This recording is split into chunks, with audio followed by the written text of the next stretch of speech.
All right. Can't draw nothing, everybody runs. All right. I don't really need it that much anyway. So how many of you know that when you have an encounter with the Lord that you become connected? You can become connected with Him. And on this premise, I'm going to start with this. I was thinking back, I got saved in 1978. And in 1978, I was hooked on heroin.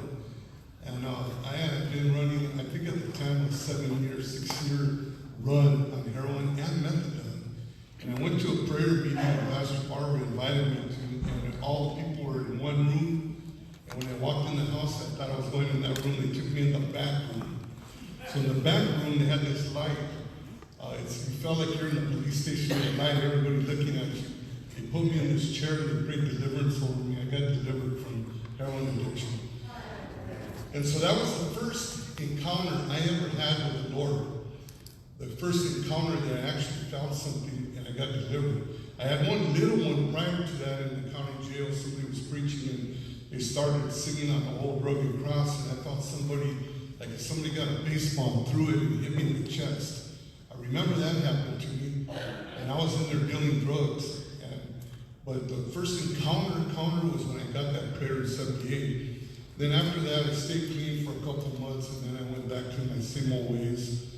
And I stayed pretty loaded until 1981. In 81, the Lord came and visited me at 4 o'clock in the morning, higher than a kite. And I had an encounter where the Lord touched me. I mean, I was loaded. And I sobered up, and God spoke to me. And from that day forward, I have never been the same. And so I'm talking to you about that type of encounter. When you have an encounter with the Lord Jesus Christ, you have an encounter with His glory. You have an encounter to the point that it's life-changing. And that's what happened to me, and I know that's what happened to many of you in the house. So on Wednesday, Pastor already preached on grace, that you can't earn it, you don't deserve it, it's unmerited favor, that the grace of God is upon your life. How many of you know that the grace of God is upon your life? Somebody has been praying for you. And that's how you got saved, and that's how you had your encounter. And then Pastor Eric preached on Sunday about being hot and on fire for the Lord Jesus Christ. How many people do you have here that are hot and on fire for the Lord? Amen. And so it says right here, Revelation 3:13 through 16. It says, I know thy works, that thou art neither cold nor hot. It said, I would that were cold or hot. So then, because thou art lukewarm, and neither cold nor hot, I will spew thee out of my mouth. And I know Pastor Eric, when he said that last Sunday, I was thinking, God, that's kind of like having a gargao. Throw a gargao. You become the gargao. You become like the loogie. I was like, man, that's pretty gross when you really think about it. I was like, oh man, that's like gross. It says if you're lukewarm, you're going to be spewed out of my mouth. And then he says, he that has an ear, let him hear what the Spirit says unto the churches. And so God, at this present time, is opening up our ears to hear what He is speaking to us. And it says, and unto the angel of the church of Laodicea, write these things, said, Amen, the faithful and true witness, the beginning and the creation of God. So Pastor Eric talked last week about if you were 211, you were only lukewarm. So God wants to get you to 212 boiling point. And you know, if you were listening to everything that he was saying, it made me think back about boiling. When water boils, it changes. How many of you know it changes the atmosphere? And something has to reach that level of heat to change atmosphere. So when you change the atmosphere, usually the boiling point of water depends on the atmosphere pressure, which changes according to the elevation. How many of you know that most of the time you don't have a full encounter unless you're in the valley? When you're in the valley, it takes a lot of pressure for breaking to take place. How many know that we got broken down pretty much when we were in those valleys? And when you're in the valley, that's where God comes and He meets you. That's how I know that God meets people when they're higher than a kite. Why? because I was backslid. I was in the valley, and God came and touched me, and I had an encounter with Him 40 years ago. Now imagine that.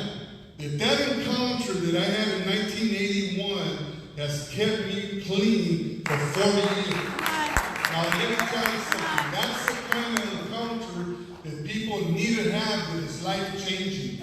It doesn't matter where you're at today. It doesn't matter if you're in the middle of a trial, you're on the mountain, you're in the valley, you're on the top of the mountain. If you're at the top of the mountain, you don't need that much pressure, but you still need to be touched by Him. So His glory will push you all the way on the top to the mountain. But if you're in the valley, that's where all the pressure's at. In the valley, and that's where God meets His people. In the valley. Now, I don't want to get real deep into biology, but the branch of science concerned with nature and energy, the subject nature and its properties in matter of physics, is distinguished from chemistry. And you know, when he was speaking last Sunday, I was thinking about when I worked at Power Rain Oil. And, in Power Rain, they used to bring crude oil from Long Beach underground off of the ships and set it underground at 2 o'clock in the afternoon. And then what we route, we see it right here on Lakeland and Norwalk Boulevard at Power Rain Oil. And they would bring it in, and they would bring crude oil and coal, and they would put it in this unit called the cracking unit, and now add calcium deposit, and it would break up the molecules.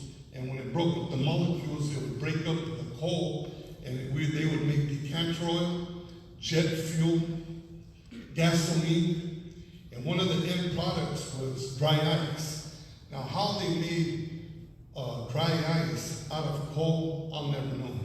But it was put through a process. But how many of you have ever passed by an oil refinery and you've seen them burning a flame in the oil? You know, you see the fire flame. Well, that fire and flame, hold on one second. That fire and that flame burns all the impurities. When they heat up coal and oil, where they're breaking up down all the different molecules and making different gases, it heats it up to the point where all these impurities go through the line and they send it into the atmosphere. They burn it up. And then it creates this film that you can't see in the air. It's called oxidation. And that oxidation gets on your car, and it makes your car paint dull. And then we look at that and we go, oh man, the car's getting dull. And then we have to go to the auto parts store and buy rubbing compound. And then we have to rub all this oxidation off of our cars. Guess where the rubbing compound comes from? It comes from the oil refineries. After they put your oxidation on your car, then they make the product that they sell to you also, so you can go and rub the oxidation off of your car. So all these products are made from oil and from the oil refineries. And you guys heard of fracking, right? When we frack oil from under the ground. There's a lot of fracking going on in Texas right now. But anyway, so when he was speaking on that, I was thinking about all of that stuff, because everything that's made has to be broke down. The molecules are broke down, and it's only broke down through heat and with calcium deposits. And look, the only reason why I know, because I used to work there as a pipe fitter, but I had to take a lot of biology classes to learn about breaking down the molecules.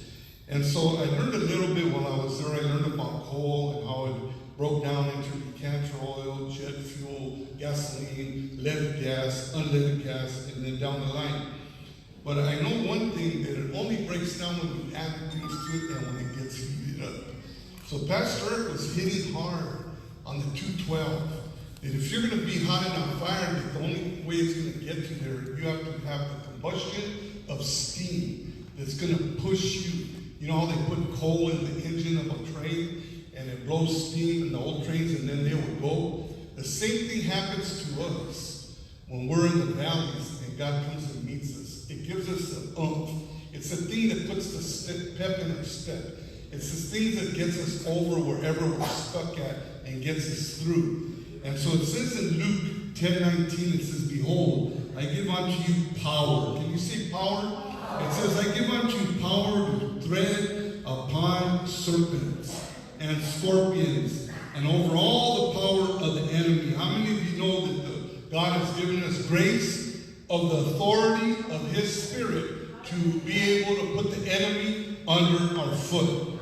You read the first chapter of Joshua, it says that God will give us all the land where we put our foot up to tread upon. But the one thing you have to understand is you have to cross over the River Jordan. And that representation of crossing over means the casting down and putting under your foot the enemy. So you have to realize who you are and who you stand for and put the enemy once and for all under your foot and cross over and go into the promised land. Turn to your neighbor and say, it's time to go in to our promised land. Turn to your neighbor on the other side and say, it's time to go into the promised land. In the valley, there's a breaking that goes down, but there's an atmosphere change. When God comes and has an encounter with you, the atmosphere changes. He comes and speaks to you specifically and purposely to your heart. He has spoken stuff to me. You know, He told me that in 81 that if I didn't surrender, that I was going to die. And then from that day forward, how many of you know when God speaks to you, right after He speaks to you, the enemy comes in and he tries to rip you off of what God has spoken to you. And then I kept on thinking, I don't think God would tell somebody that He was going to kill them. That was probably the devil. You know how you heard the word, the Lord told you, and then you got delivered, but then the enemy comes in and tries to rip you off. So I was reading the scripture one day, and all of a sudden it came to the scripture, and He told Moses' wife that Moses didn't circumcise his sons, and because he didn't do that, he was going to beat Moses at the end. I-N-N, at the end. And at the end, he was going to take him out. And she heard that, man, and she went and she took care of business and circumcised all the, I want to say kids, but they're like 35. And they got circumcised at 35. And so when that happened, I said, you know what? God was going to take him out, but she interceded for him. And He didn't take him out. And I started reading in the Word that there's a lot of people that didn't do what God told them to do.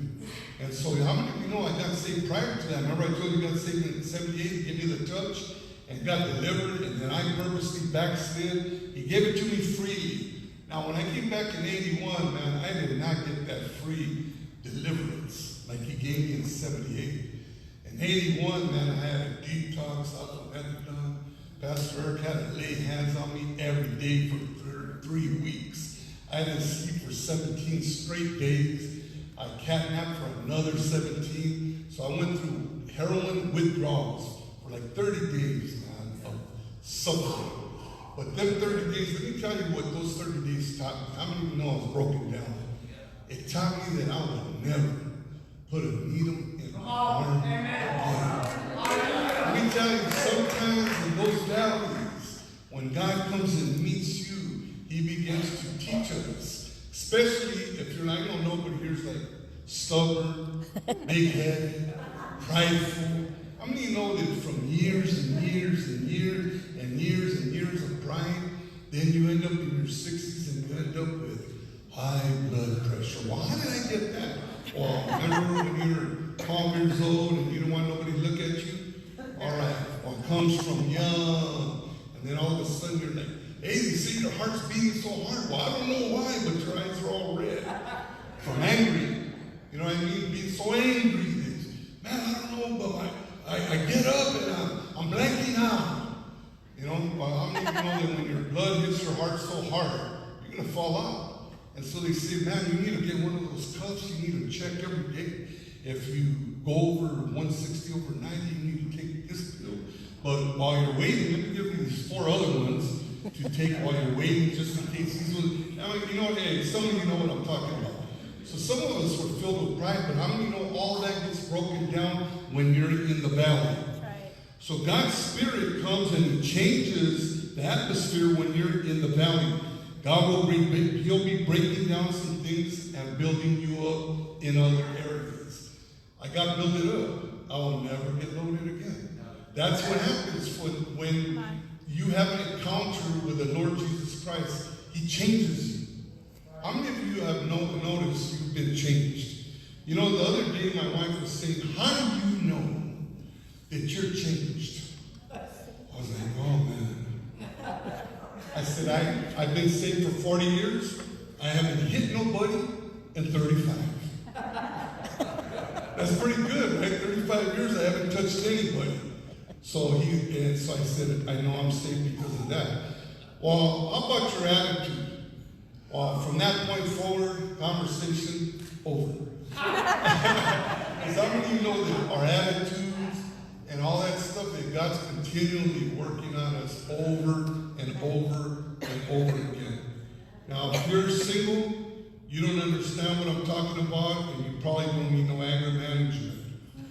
But if you're married, you probably need anger management, and you probably have to work on yourself. So for you singles, don't worry about it. If you get married, you'll get there. And you're going to have to deal with yourselves. But how many know that's not true? All of us have to work on our anger, and you have to put it on check. 2:12, hot and on fire. So being on fire means being devoted to serving the Lord. How many of you love the Lord and you're devoted, man? This is the best thing ever happened to me in my whole life. Loving Him and loving others. Now, this is where the hot and cold comes in, or being hot and on fire for Him is found in Matthew 22:36-40. These lawyers came to try to trip up Jesus. And they said, Master, what is the great commandment in the law? This is the greatest commandment in the New Testament. And Jesus said unto them, Thou shalt love the Lord thy God with all thy heart, with all your soul, and with all your mind. Hey, maybe you should put that picture together. Can you snap the picture up there real quick?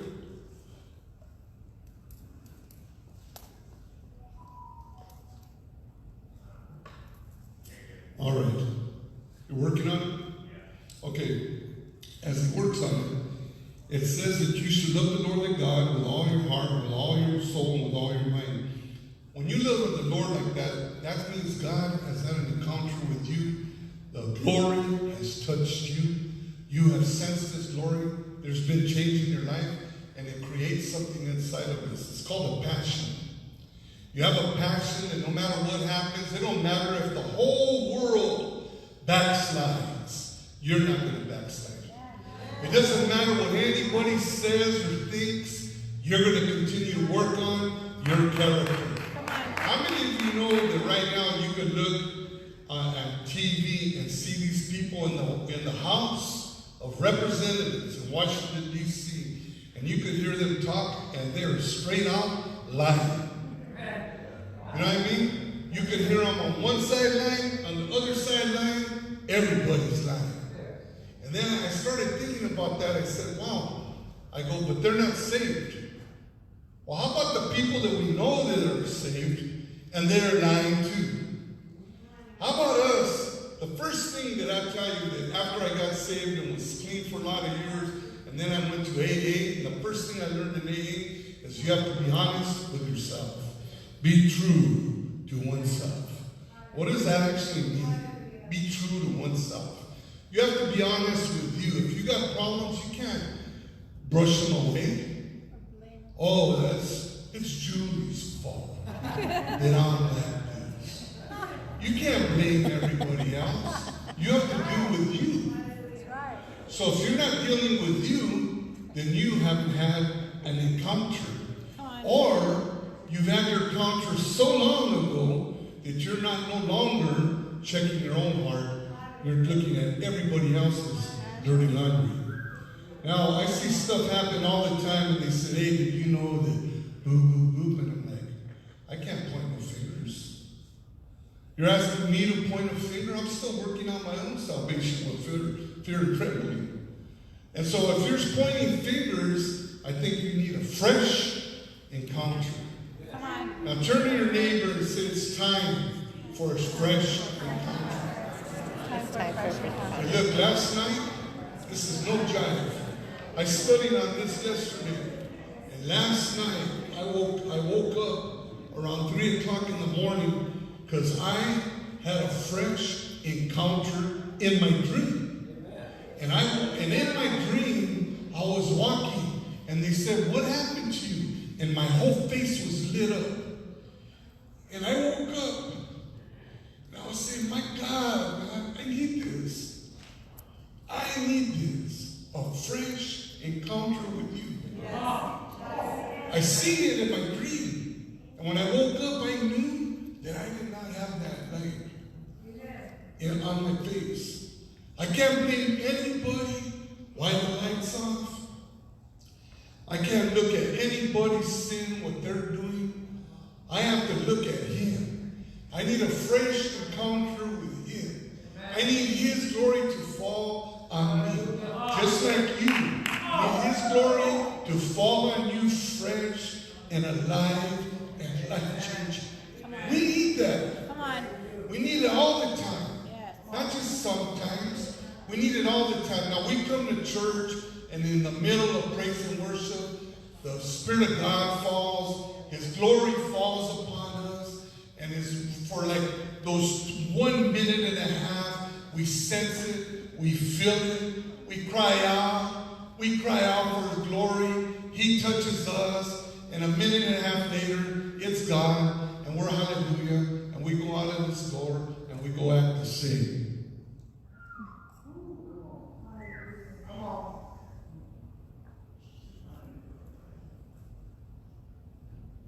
I believe God wants to do something fresh and alive. It says right here that we need to have a passion for Him. Were you able to pull it up? Still working on it? We need to have a passion for Him. When you love the Lord thy God with all your soul, with all your mind, you'll want more. You'll want a fresh encounter.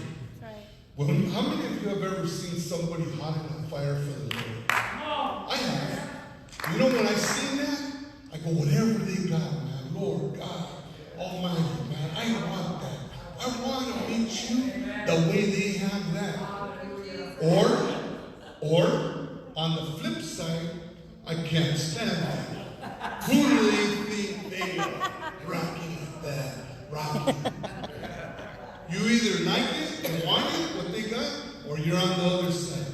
Yeah, they think they're bad. You know what I mean? One or the other. We're either knocking them down, or we want what they have. I don't know about you, but I've seen people on fire, and I see myself on fire in my dream last night. Amen. I want that. Amen. You know what? I don't know about you, but when I woke up this morning, I said, Lord, man, whatever stopped the glory from falling, let it fall on me. Come on. You know, when we get down on our face and pray, I'm praying for all of you. That God's glory will fall on us in a way that it would take us way beyond ourselves. Amen. Atmosphere changers on every level. Come on. All the way. No jive and no messing around, no looking at nobody, just you and Him. Come on. That's my prayer for every person in this house. That we are right into that. And I believe that God wants us to. He wants to make us into what Pastor Eric was talking about. The 212, the combustion, the fire. Let the fire us up. Come on. He wants that for every one of us. You know that when you're hot, it's very attractive. Have you ever seen, for you women, you ever see a hot guy?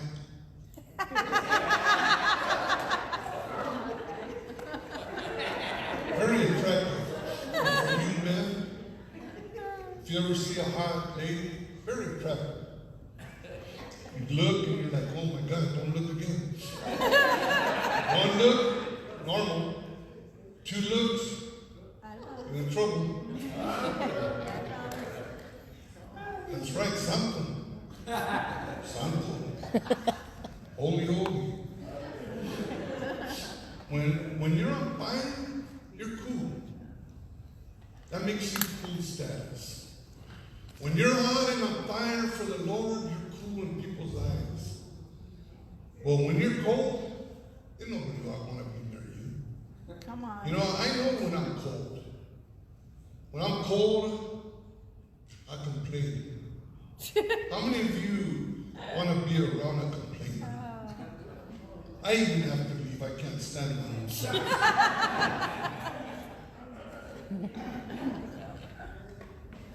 Nobody wants to be around somebody that's cold. Come on. And so that's why we have to get a dog.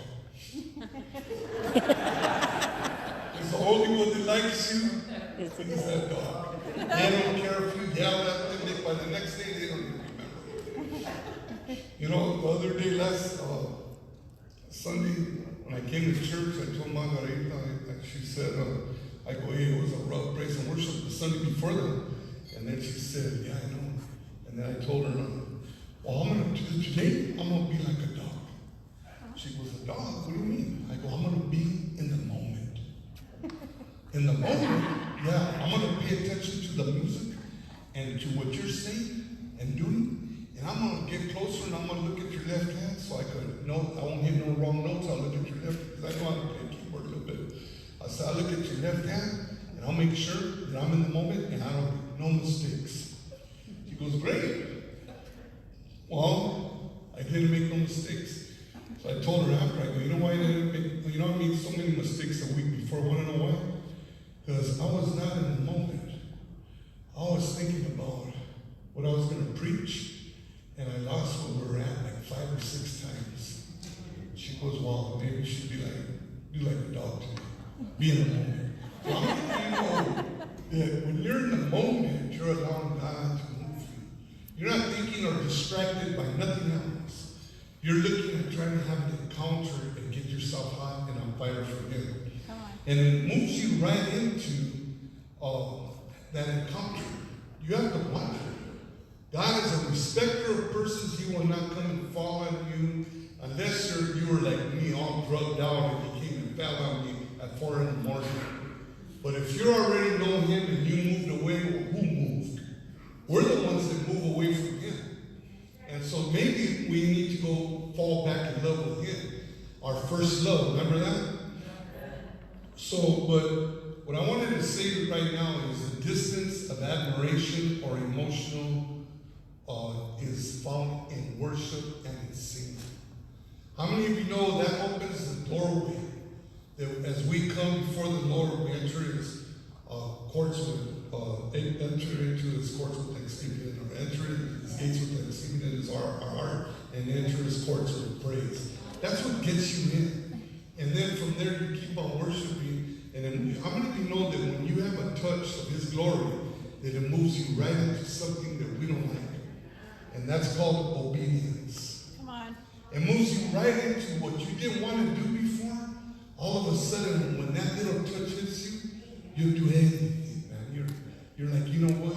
This is what I've been missing. I need an encounter and a fresh encounter with you. A fresh encounter with a living God.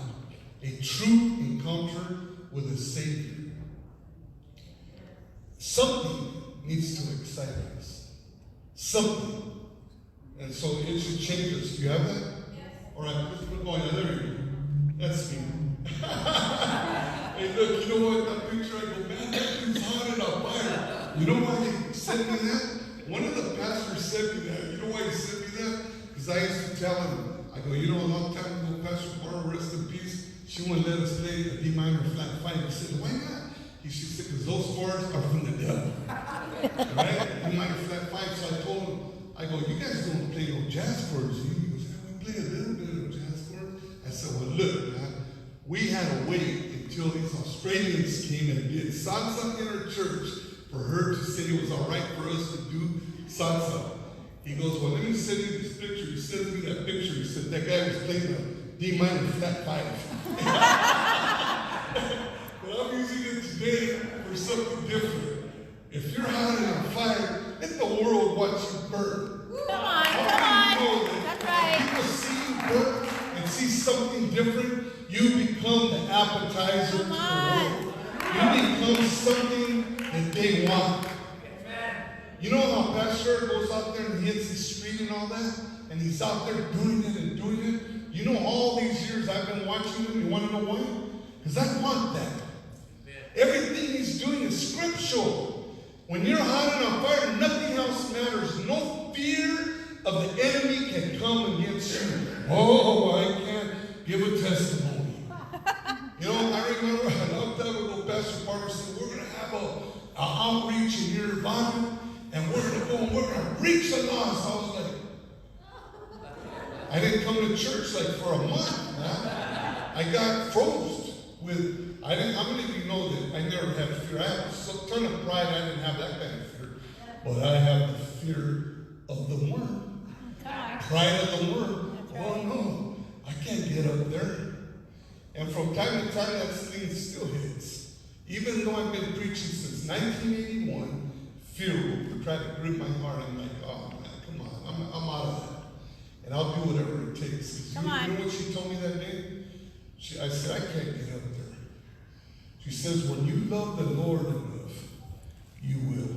Come on. That's right. For the next 5 years, I died. I died. 1,000. How many of you know a coward? But if you're not a coward, you only die once. But a coward dies 1,000 deaths. When you don't want to do something that you know you're supposed to be doing, you're a coward. You die and you wither. The pride of the worm, every time this comes time. Does anybody have a testimony? You're like, well, what was that? I was looking for my purse. Is there a napkin in there I'm looking for? All of a sudden you don't want to catch up because they might catch your eye. And you're like, oh, you have a testimony right now. You know, Pastor, it's good for that. Oh, yeah, I have a testimony time. And look, we all been there. But when you fall in love with Him, He will change all of that. God changes us. Somewhere in each one of us, there's a deep desire to have an encounter with Him. Now let me tell you something. You see this hand right here? You guys don't know this. But do you know that this hand shook B.B. King's hand? Really? Also, the same hand. You ever been to Tom Bradley International Airport? You know the one where you go on the international flights out of LAX? That's called the Tom Bradley International Airport. This hand right here shook Tom Bradley's hand. Same hand right here. Also, you guys know who Pastor Charles Stanley is? Yeah. TV every Sunday? Yeah. I stood right next to him in the urinal.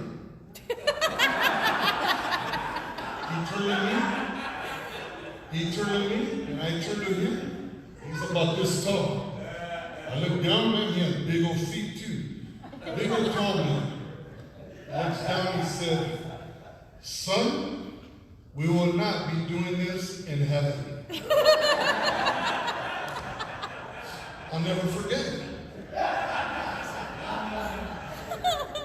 Jesse Duplantis, you know who he is?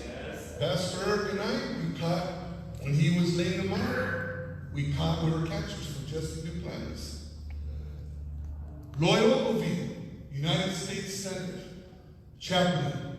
I did a funeral at his church, and I went in his office, and we had a word of prayer together. I held hands with the same man, Lloyd Ogilvie. Ralph McPherson, Amy Simple McPherson's son Ralph, that took over the Foursquare. Pastor Eric and I went to his retirement dinner with everybody from the upper echelon of the Foursquare Church was there. And we talked to a lot of them. I used to ask them all kinds of questions. Do you dance? You know how they said no dancing at Foursquare? Do you dance? With my wife, yes, in our house. All right. I got them. Because they can't lie, right? Because remember, back in the day, you couldn't dance and all this stuff. All right, so Ralph McPherson. Willie G, or his wife. Well, I don't know, you guys might not know, some of you because you're younger, when the Midnighters used to play, man, it was like going to see the Rolling Stones or something. Man, I walked one day from Santa Fe Springs all the way to Downey High School to go see Willie G and the Midnighters. You know that I was in a car about 2 or 3 years ago with Willie G? Inside the same car, driving in the car. And his wife was driving, and she's one of my realtors. And so, how many of you know that when I was in the car, I was nervous, man? I'm a willing cheat. You know what I mean? I know you guys don't, you guys never seen, all right, Connie Stevens sat behind me at a boxing tournament. All right, you don't know her? Yeah. All right, so look, when some of us, we see these people, and how many of you know that we have had encounters? This hand has shook B.B. King's hand. I didn't even want to wash my hand after. You understand what I'm saying? Well, these encounters are to encourage us to continue to go forward, and these encounters that we have with God should change us and encourage us. That God is throwing that little kiss on things. The things that only you know that He knows, and when He shows you, He gives you a little kiss, a little touch. Usually these encounters happen in the valleys where the process of the 212 takes place. It takes place to the boiling point and the combustion of an atmospheric change.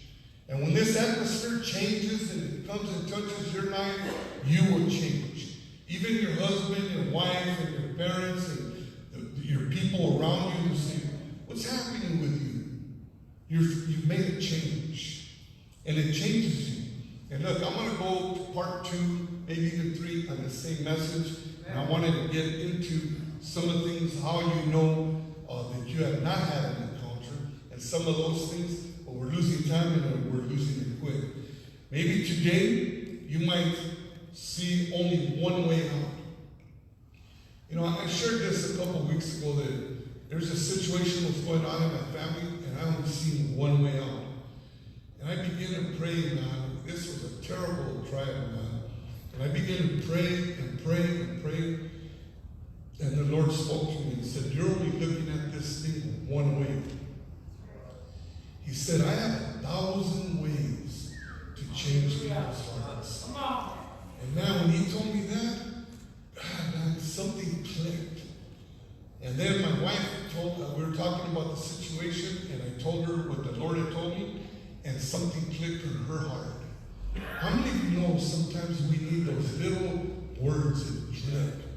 And when they click and it makes something, it means something, and then all of a sudden you're like, at ease, soldier. You're not so attention because, man, things are happening bad and you're going south quick. Well, when all of a sudden something clicks, it puts you at ease. And you know what you know?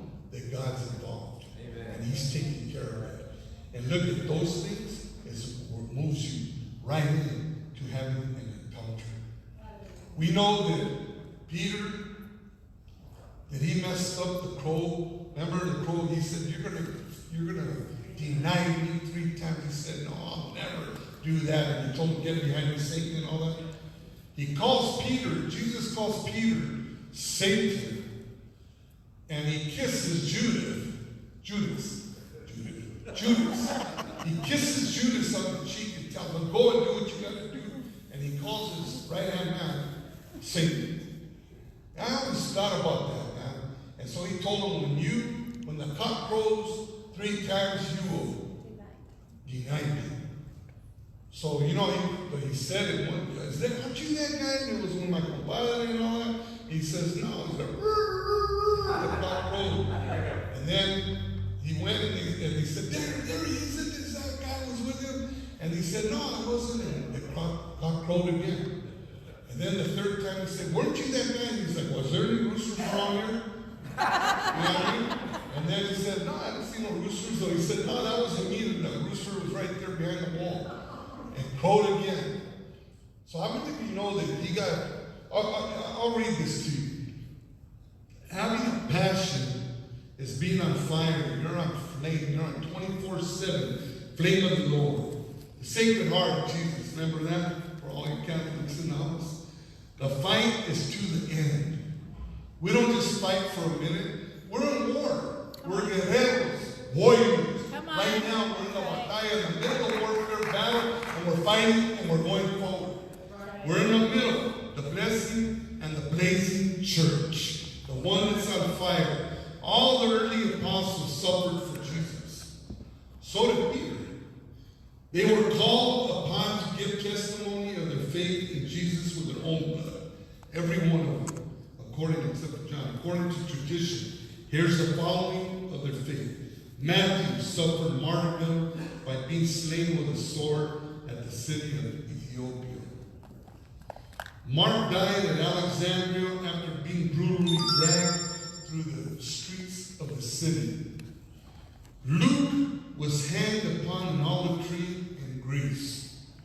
John was put in a cauldron of boiling oil, but he miraculously escaped death and was afterward banished to the island of Patmos. You know, I read a book and it said that he went and to look at his reflection in the water, and when he seen himself, he could not even recognize his own self because he had burned. He's the only one we know that didn't die a martyr's death. When he was real old, I read another book that said they used to put him on a pallet and open up the holes of the houses and let him down in, and he would just preach on the love of God. John. Peter was crucified at Rome with his head downward. Peter was crucified upside down. Now you tell me from denying him 3 times when he went to get crucified, he says, you know what? I can't be crucified the way my Savior was crucified. Turn me upside down. Something happened to him. And Pastor Eric hit it last Sunday with a nail on the head when he said that they all, the ones that were able to do this, they had a relationship with him. When you're in that type of relationship, nothing else matters. There's no fear and no demon going to hold you down. Come on. James the Less was thrown from a high pinnacle of the temple and then beaten to death with a fuller's club. Bartholomew was flayed alive. Imagine that. Getting skinned alive. Andrew was bound to a cross from which he preached to his persecutors until he died. You know, I think about that a lot. You know, I knew this guy that used to get arrested every week, and they would throw him in jail, and he'd go back there and he would minister to everybody inside the walls. And you know, when we were at Pico de Mena, I don't know if you guys know this, they used to pull us over Tuesday morning Bible study, because every time we left, the whole men's room would get pulled over. And man, I would be mad. I'll be right there with my hands on the car, I'll be mad. You know, they would tell me, what's your name? I said, well, you think you're so bad, you figure out what my name is. I'll act smart, they act, how many of you know when you play the game with them, they know how to play the game? And so we go back and forth. And finally, I met Michael Sermon, who used to be a parole agent, and he was a minister at Preston Dallas, and we used to go in together, and I told him, hey, these bulls, man, they don't want to ease up on me and on me and on me. He goes, how come you don't just tell them that you love them? And I was like, I don't want to lie. You know what I mean? I don't want to lie to them. And then he said, no, man, you need to turn the page, man, and start beginning to minister to them. So the next time they pull us over, they have me on the car. The car's hot, it's summertime. And he says, I tell him, he said, put your hands on the car. So I'm like, hey, the car's hot. He goes, I don't care about it, I'll right there. And I said, hey, look, I wanted to tell you something. I wanted to tell you that I love you. He said, he looked at me and he said, well, thank you very much. Put your hands behind your back. And he kept on. I don't even know they don't care about that. All right, so these dudes rode me. But I don't even know that time that I told them that was the last time they ever pulled me over. They never pulled me over again. You know, how many of you know that those type of encounters, if you're acting up, nothing's going to change. But when you change, everything changes. That's right. That's right. And that's what God is calling us to do. That's what God is calling us to do. He's calling us to change. And it only happens from having an encounter with Him. And look, I'm going to continue to preach on this for the next couple of Sundays, but I wanted to say this. God wants to have a fresh encounter with us. So if any part of this message today has touched your heart, I'm opening up the altar. Come and get a touch from Him. Let me tell you something. Today, God wants to change everything. He wants to move us into a point that we have a fresh encounter with Him. He wants to move us into an area in our life when we stop pointing our fingers at every person and everyone else. It's real easy for me to look at my mom and tell her, Mom, it's all your fault. You know what I mean? But how do you know that God's dealing with us? We have to check our heart out. It's real easy for us to say, oh, I love you, Lord, and yet hate our brother. It's real easy for us to say, I have a passion for you, I love you with my whole heart, and then go to HOC and treat everybody like trash. Real easy. It's real easy to want to reach out to the homeless and the people that are hurting out there, but yet our own children we treat bad. Go under that car and change that oil right now. Go check that transmission. Take that transmission. They're all girls. You understand what? It's real easy for us to want to reach out to the world, but yet our own house is going to hell. Because we haven't ministered just the love of the Lord. It's real easy to look at everybody and point the finger, and yet we don't want to give our husband or wives grace and mercy. We don't want to give grace and mercy to our children. We don't want to give grace and mercy to the cops that pull us over. We have sheriffs that came out of this church that we love and pray for. And we want to continue all. We say stuff like, the sheriffs it's not my best subject. Yet we're praying for policemen and sheriffs and all that. Some of us know some of them. They need the Lord in prayers and they need to be covered just like us. Whatever our prejudices are, whatever our holdups are, where we hold back, this is where we're having to surrender everything. So Father, I pray for every person that's up here at the altar, Father, that they would have a fresh encounter with you. I pray for the ones that haven't come up because of the health issue, that you would touch them. I pray for every person in the house, even where people might think, well, I have had an encounter that changed my whole life. Lord, give them a vision, a dream. Let them see, just like you showed me last night, of the light of your glory. That even when Moses went up to the mountain and the burning bush lit up his face. Father, we want to be the appetizer to the world. We don't want to be stuck anywhere. We surrender to you today. We say yes to your calling. We say yes to you. We say yes to you, and yes, that we will not point any fingers at anybody else. That, Lord, it's just about us and you. I pray for every person, Father, that you would touch them, help them, guide them, direct them, and that they would have a fresh encounter and breakthrough in their life. And through this fresh encounter, I pray that it will fall upon their children and their children's children to the generations. I pray, Lord, that just as you have saved us and you have kept us and held us, even for myself, 40 years clean, that this kind of change would happen in all of our hearts. We loosen, Lord, just like the apostles and disciples all died, but they had spent time with you. I pray that in this 2020, that we would spend so much time with you that we would have no time for any gossip.